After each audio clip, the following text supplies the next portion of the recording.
Makeup করার পরে যদি দু চোখ ভরে জল চলে আসে তাহলে সবার প্রথমেই আমাদের ফ্যান দিয়ে ড্রাই করে নিতে হবে। দেখি জলের দাগটা কতটা হয়েছে, এদিকে ঘোরা মুখটা, ঘোরা। বাবা কি সুন্দর, মা আবার মেকআপ করার পর সুন্দর করে একদম কেঁদে দিল, দু চোখ ভরে জল নিয়ে চলে আসলো।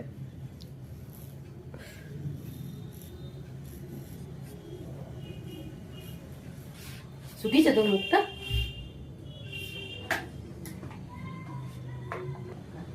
ড্রাই হয়ে গেলে এখানে কম্প্যাক্ট পাউডার দিয়ে দেখো কিভাবে আমি জলের দাগটাকে হাইড করছি, ঠিক এইভাবে করে ফেলতে হবে।